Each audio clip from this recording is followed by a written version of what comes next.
They say your gut always knows when something's wrong. It whispers, then it shouts. I'd been ignoring mine for weeks.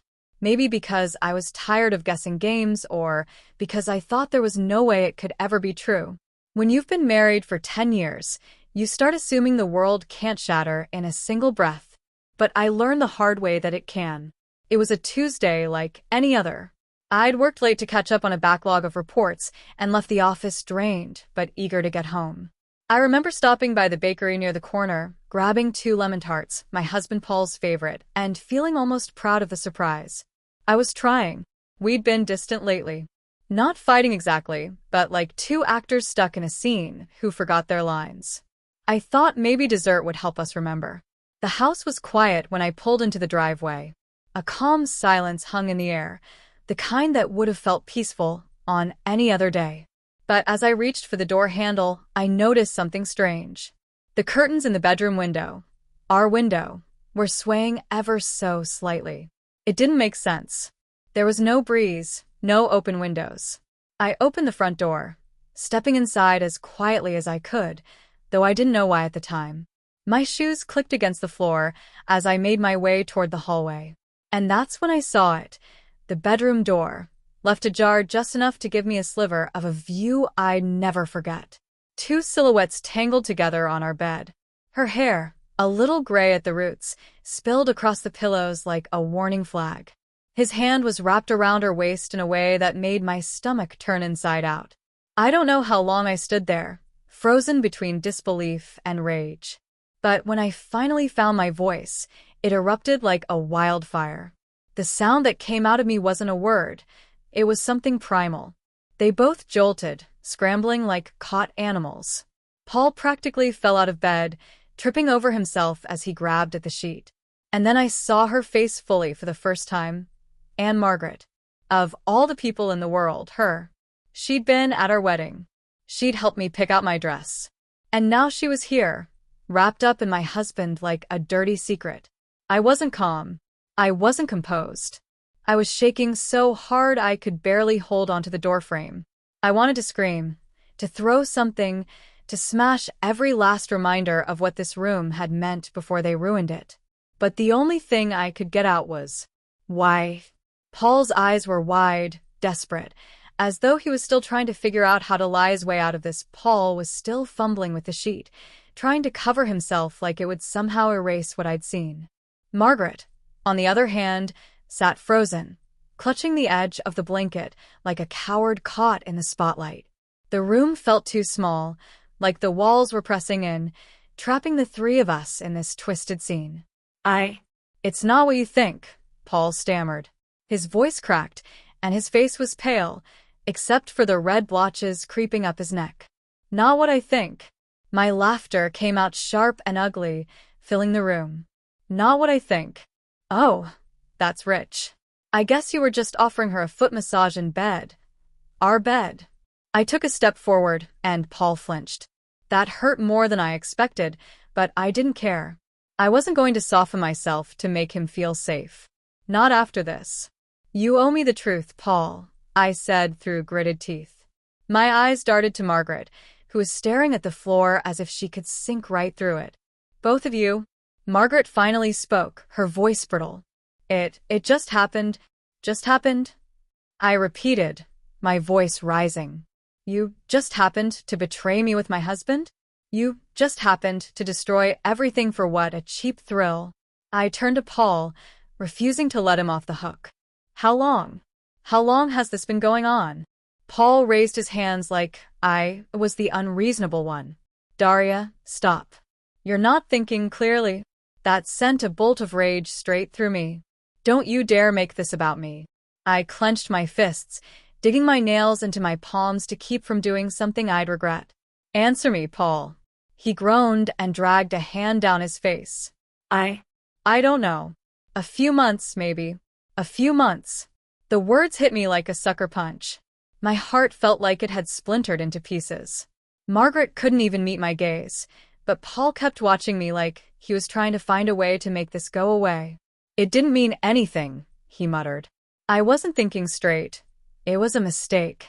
I took a slow breath, willing myself to stay upright. You made the same mistake over and over again for months? With hers? I pointed at Margaret, whose lip was trembling like she was the victim in all this. Tell me something, Paul. What was it? Was it the thrill of sneaking around? Or were you just bored with me? His face twisted like he was about to argue again, but then he let out a defeated sigh. I don't know, Daria. I don't know why I did it. You don't know? I said, stepping closer until we were almost nose to nose. That's the best you've got? You don't know? Paul reached out, but I slapped his hand away before he could touch me. Don't. You don't get to pretend like this is fixable. You don't get to act like you're sorry when you didn't even stop yourself. For a second, I thought he might cry. But instead, he said the one thing I wasn't expecting. She reminded me of something I'd lost. Those words hung between us, sharp and cold. I didn't know what he meant yet, but something in his voice made my blood run colder than ever. Something you'd lost? I repeated, my voice low and dangerous. What the hell does that even mean, Paul? He didn't answer right away. He rubbed his temples like he was trying to buy time to piece together an excuse that wouldn't make him sound like the monster he'd just revealed himself to be. Margaret stayed silent, her shoulders hunched like she wanted to vanish. I almost wanted her to try. Maybe then I'd have a reason to grab her by the arm and throw her out myself. But I needed answers, his answers first. Paul took a deep breath and finally met my eyes. His face was flushed with something between shame and exhaustion. It's not about you, Daria, he said quietly. It's about me, who I used to be. I stared at him, trying to make sense of his cryptic nonsense. So what? Sleeping with my aunt was some kind of midlife crisis therapy? My laugh came out bitter. Because I think a gym membership would have been cheaper. His expression hardened, but I wasn't done. Explain it to me, Paul. Explain why you looked at her and decided it was worth setting fire to our life. What was it? Was she some reminder of your wild, carefree youth? Did she make you feel young again? Paul's shoulders sagged, like the weight of what he'd done was finally starting to crush him. She reminded me of a time when I felt free, he muttered. Before I had responsibilities, before things got complicated. Complicated? My voice cracked as the absurdity of it sank in. You mean our marriage? Our life. Margaret flinched at the venom in my words, but I didn't care. Paul had taken our life and thrown it to the wolves, and now he had the nerve to act like he was some tragic figure caught in a trap of his own making. You think I haven't felt trapped sometimes too? I asked, stepping even closer. You think I don't miss the days when life was simple? But you know what I didn't do? I didn't crawl into someone else's bed and pretend that made it better. Paul opened his mouth to respond, but then shut it, shaking his head. I don't expect you to understand. That was the last straw. I took one of the pillows from the bed and hurled it at him. It hit him square in the chest, but I wished it had been something heavier. No, you're right, I don't understand. I don't understand how the man I trusted more than anyone could look me in the eye for months while stabbing me in the back. He didn't even flinch. Maybe because he knew there was nothing left to say. Or maybe because he knew he'd made himself impossible to defend. Margaret finally spoke, her voice trembling. Daria, I never meant for it to happen like this. I snapped my head toward her, my eyes narrowing. Oh, you never meant for it to happen? What a relief. I guess that makes you innocent, right? I took a step closer to her now, my anger bubbling over into something uncontrollable. You sat at my dinner table, you smiled at me like we were family, and the whole time you were plotting this? You disgust me. Her eyes filled with tears, but I wasn't moved. Not this time. The woman who had once been like a second mother to me had become a stranger who had torn my life apart without even blinking. Get out. I pointed toward the door. Both of you? Paul blinked, stunned. Daria, wait. Get out. My voice was like ice. And if either of you think for 1 second you're going to walk out of this unscathed, you're wrong. You've just turned this into a game you can't win. Paul stood there like a statue, mouth slightly open, as if he couldn't believe I meant it. Maybe he thought I'd break down, that I'd cry and beg for an explanation until we found some twisted way to move past this. But I didn't have an ounce of forgiveness left in me. Margaret moved first. She grabbed her clothes from the floor and hurriedly pulled them on, her face streaked with tears. But I had no sympathy to spare. She'd made her choice the second she betrayed me. "I never wanted this," she whispered, barely audible. "Then maybe you shouldn't have crawled into my bed with my husband," I shot back. Her words felt like a slap, hollow, meaningless. She didn't argue. She just grabbed her purse and rushed toward the door. As she reached it, she paused, like she had something else to say. But when I stepped forward, she flinched and hurried out, closing the door behind her. That left just me and Paul. The silence between us was suffocating. He still wasn't dressed, the sheet wrapped haphazardly around his waist, like some pitiful shield against what was coming next. "You've really done it now, Paul," I said, folding my arms. "There's no walking this back. So you can stop pretending you're some tragic hero who lost his way. You knew exactly what you were doing." Paul let out a shaky breath and finally sat down on the edge of the bed, his head in his hands. "I didn't want to lose you," I barked out, a bitter laugh. "Well, congratulations. You've got a funny way of showing it." He looked up at me, his eyes glistening with something close to regret. "It wasn't supposed to be like this," he said quietly. "I don't even know who I am anymore." "You're a liar." "That's who you are," I shot back. "And you've been lying to yourself just as much as you've been lying to me." I could feel the anger boiling under my skin, but beneath it, something else stirred, an unsettling sense of disbelief. How had we gotten here? How had the life we built together crumbled so fast? Paul ran a hand through his hair, his face twisted with frustration. I thought she understood me," he muttered. "Understood you?" My voice was dangerously calm now. "You mean she enabled you? She gave you an escape," Paul, not understanding. "And you were weak enough to take it?" He didn't deny it, and that, somehow, hurt more than anything he'd said so far. I took a deep breath, trying to steady myself. "I don't care what you thought you needed or who you think you've become. What I care about is what happens now." Paul looked up, something resembling fear flickering in his eyes. "Daria, please don't throw everything away because of this. I'll fix it. I'll do whatever it takes." I stared at him for a long moment. This was the man who once swore to protect my heart, the man who'd promised me forever. And now he was sitting there, wrapped in a sheet like a coward, begging me not to throw away the pieces of something he'd shattered. "No," I said, my voice cold and final. "You don't get to fix this, Paul. You don't get to act like you're the victim. You made your choice. And now, so will I." He opened his mouth to protest, but I held up a hand. "Save it.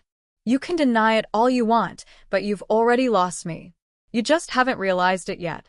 Paul's face crumpled as I turned away and walked out of the bedroom. I needed air, space, anything to keep me from drowning in the wreckage of what had just happened. But I knew one thing for sure. This wasn't over. I walked into the kitchen, gripping the counter until my knuckles turned white. My mind was racing, but one thing kept looping like a broken record. Why Margaret? There had to be more to this than some cliché about midlife regrets and feeling free. The sound of footsteps behind me made my spine stiffen. Paul had followed me. Of course, he had. "Daria," he started, but I cut him off without turning around. "Don't." My voice was steel. "I don't want to hear you beg. You're not here to fix this. You're here because you're afraid of what happens when you leave this room." He hesitated, and I finally turned to face him. His expression was pathetic, like a man who'd lost control of his own story. And maybe he had. But I wasn't going to let him play the victim anymore. "You want me to believe this was just some mistake," I said, my voice dangerously calm. "But I know you, Paul. You're not impulsive. You're not reckless. So why her? Why Margaret? Did she remind you of something, or was this just some twisted power trip?" He blinked at me, stunned by the accusation. But I wasn't wrong. There was something bigger under the surface. There had to be.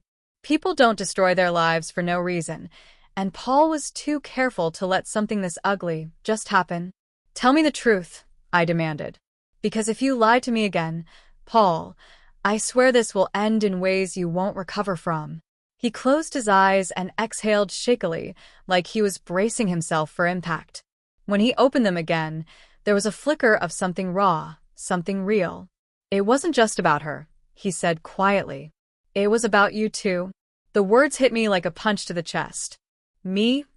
I whispered, barely able to get the word out. How dare you? Paul held up a hand, desperation written all over his face. I didn't mean it like that. I felt invisible, Daria. Like you didn't need me anymore. You're always so strong, so put together. And I felt like a shadow in my own life. I stared at him, trying to process the twisted logic. So, your solution was to humiliate me? To betray me with someone who's practically family? He shook his head frantically. No, I wasn't trying to hurt you.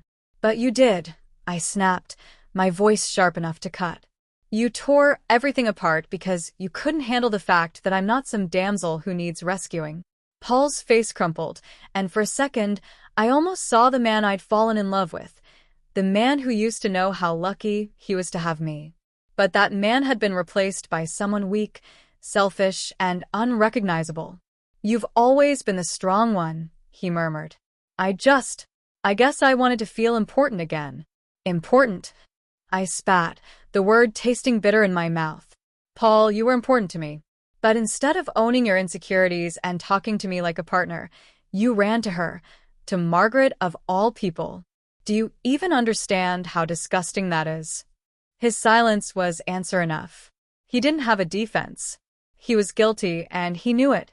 And then, like a puzzle snapping into place, something else hit me. I narrowed my eyes. Wait, did she come after you? Or did you go after her? Paul's face paled, and his hesitation spoke louder than words. My heart thudded painfully in my chest. Oh, my God, I whispered. You made the first move, didn't you? He tried to look away, but I stepped closer. Look at me, Paul. I need to hear you say it. Finally, he nodded, his face crumbling under the weight of the truth. A cold wave of realization washed over me. This wasn't just about Margaret being opportunistic. This wasn't an ambush. Paul had reached out, made the choice to cross the line. And that betrayal was somehow worse than anything else. I took a step back, my chest heaving as I tried to absorb what I'd just learned. Paul wasn't a victim of circumstance. He wasn't lured in or seduced. He was the architect of his own downfall and mine. You disgust me, I whispered, the words coming out before I could stop them. And I meant it. All this time, I thought maybe you were weak. Maybe she took advantage of something broken inside you. But no, you wanted this. You chose it. Paul didn't deny it.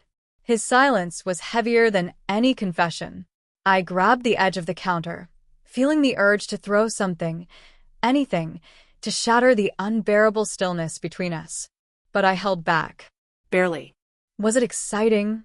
I asked bitterly. Did you get a thrill sneaking around, knowing you were blowing up our life behind my back? He flinched, his face ashen. It wasn't like that. Then what was it like? I demanded, stepping closer.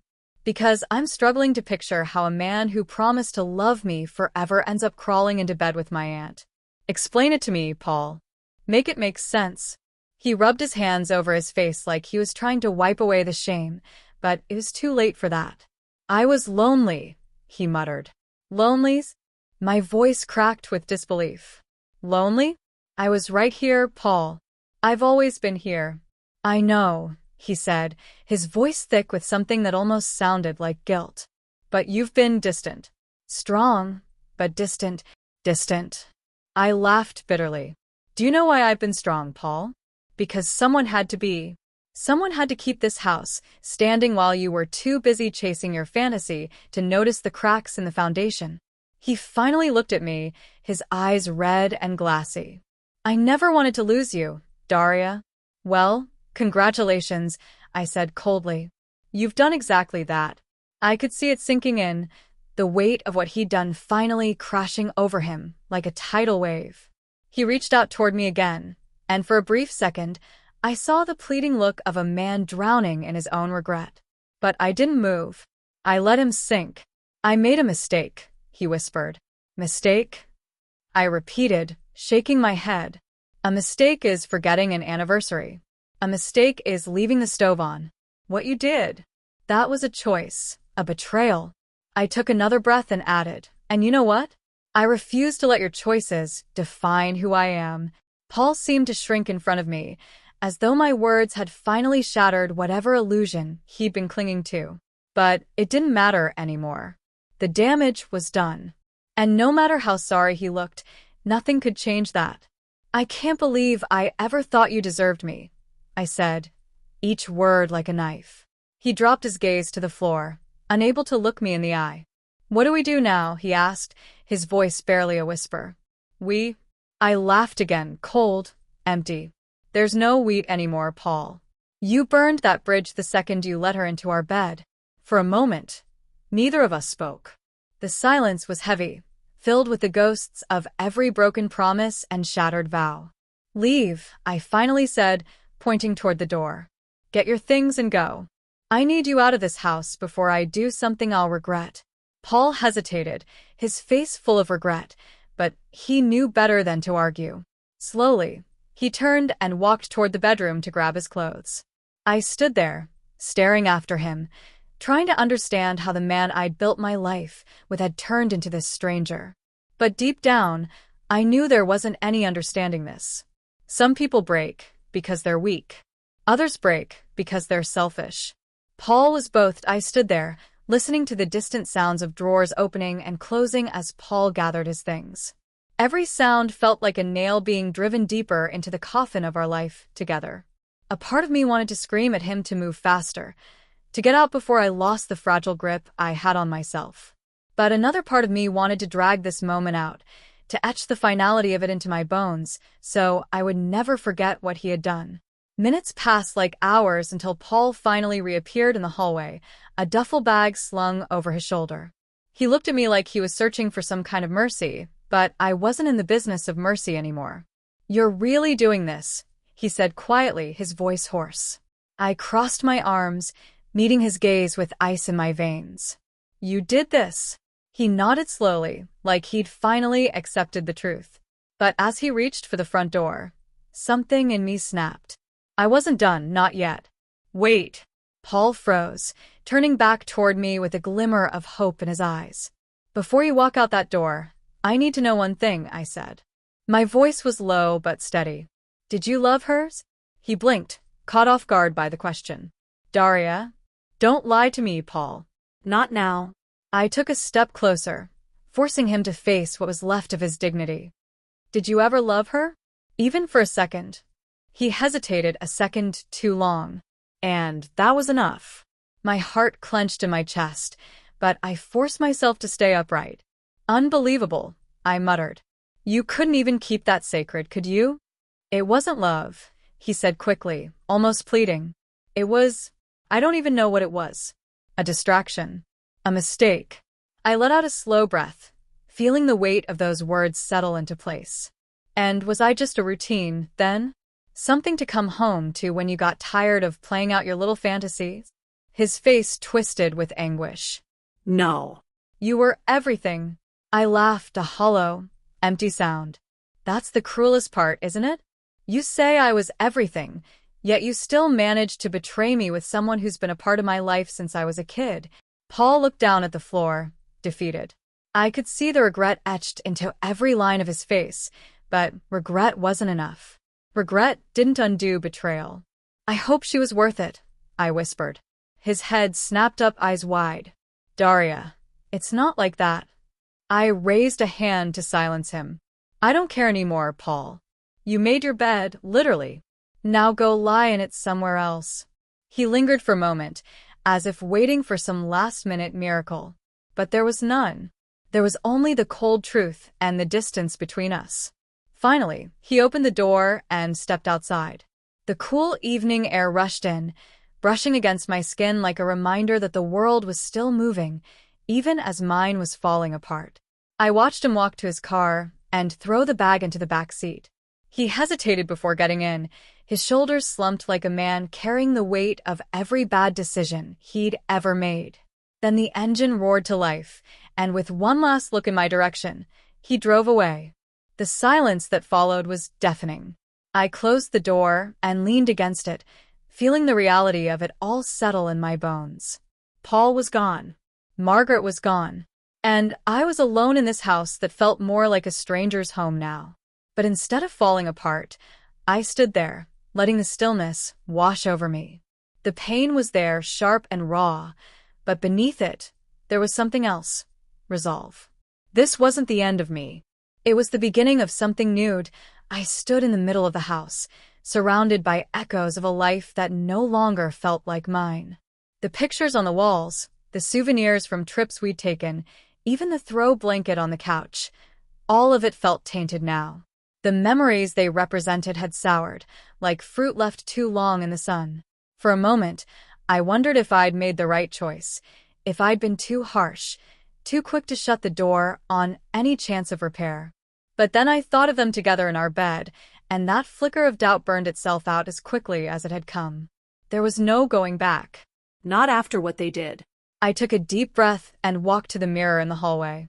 My reflection stared back at me, worn, tired, but still standing. I leaned in, studying the face of the woman I'd become. "You survived," I whispered. And somehow, saying it out loud made it feel real. I wasn't the same woman who had walked into this house hours ago, carrying lemon tarts and hoping for a quiet evening.